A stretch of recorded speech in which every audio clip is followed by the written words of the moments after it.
My last 3 decades, I was solving difficult problems in many industries.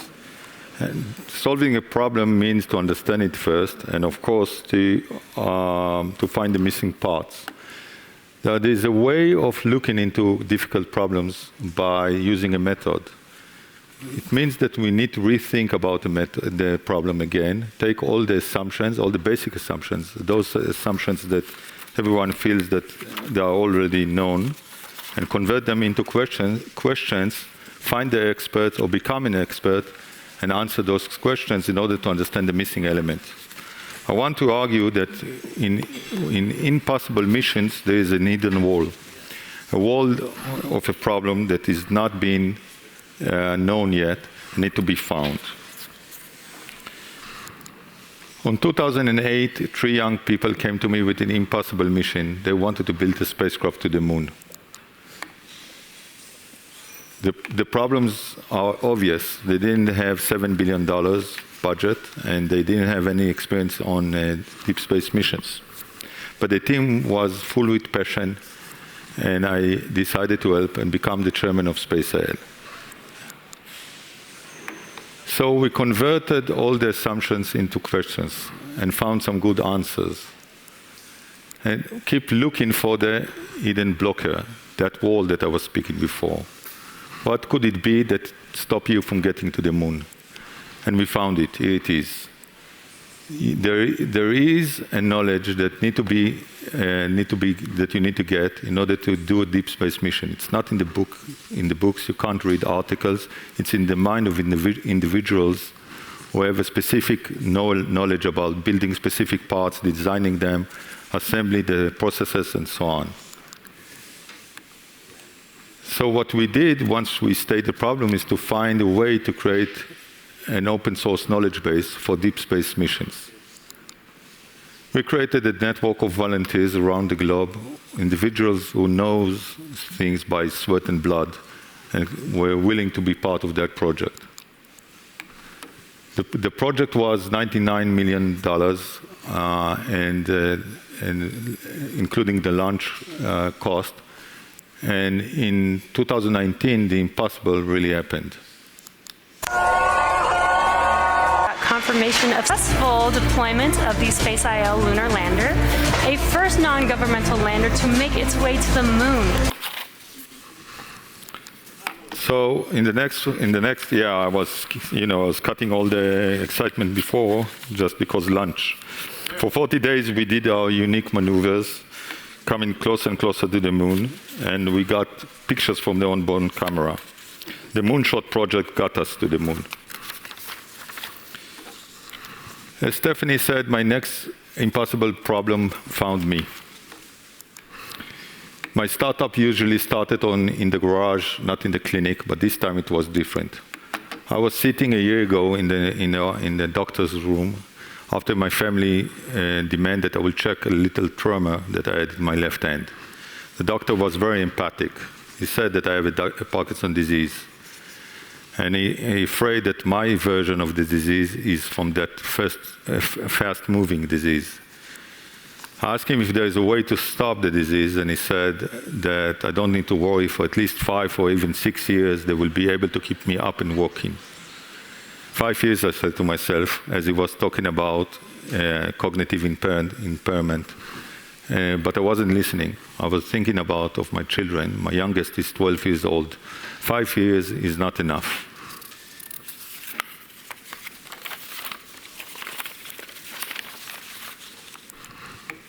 So it took me a few days to understand. I have 5 years. I can give up now or to accept another impossible mission with a very tight deadline. It will be the most complicated problem of my life and probably the last one that I will deal with. I said to myself, let's do it right.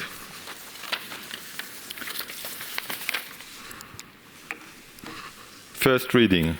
I was sitting for 14 hours a day for 6 weeks, reading any articles that I could get and start to understand the disease. 15 million people in the Western world have the disease. The number is decreasing. It will be 40 million in 2 decades. Neuron that produce dopamine in the brain dies. It starts with movement disorders and continue with more physical symptoms, like a loss of balance, fatigue, and foggy mind. 50% of the patient will be diagnosed with dementia. Current treatment is to provide dopamine externally by pills.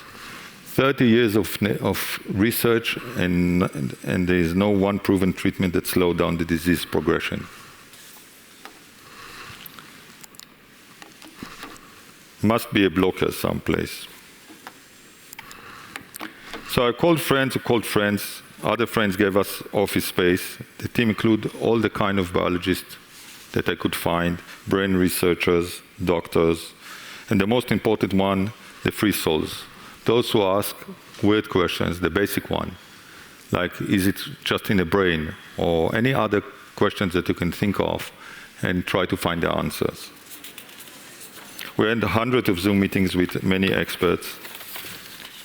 And after 2 months, we established dopa-X, a non-for-profit organization to decode Parkinson.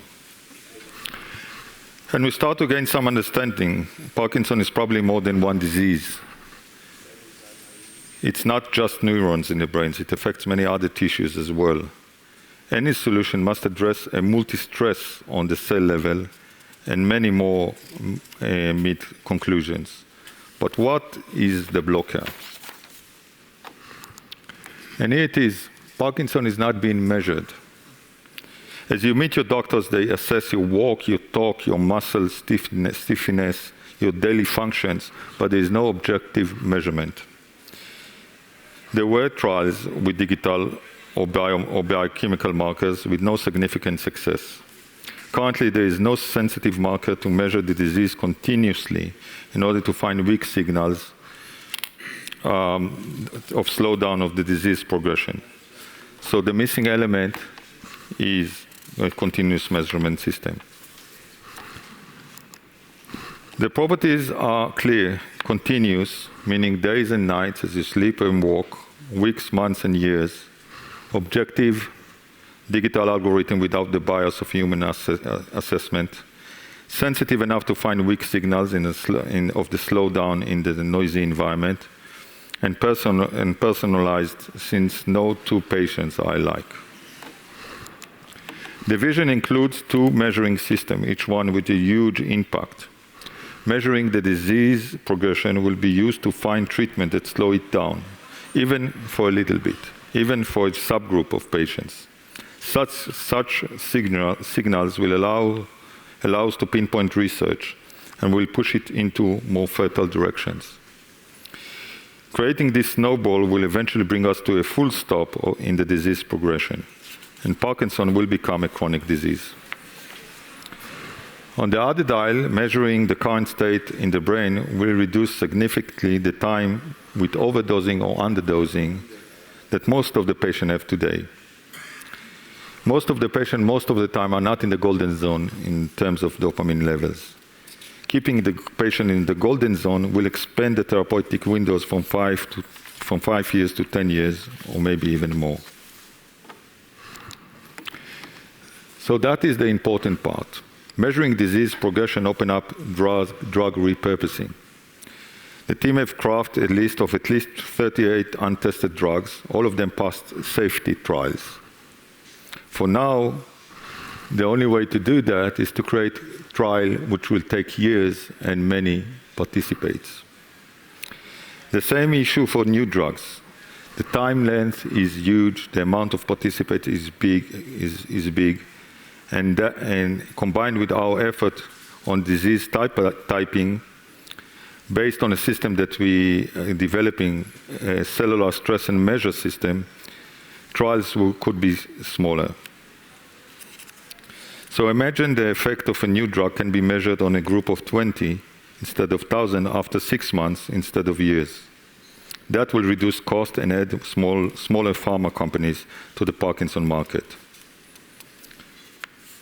And more than that, small reduction of cell stress will combine to joint protocol, as it done in cancer or HIV treatment.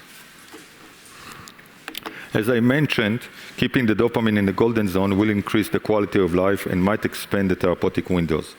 There are also dopamine pumps in the market.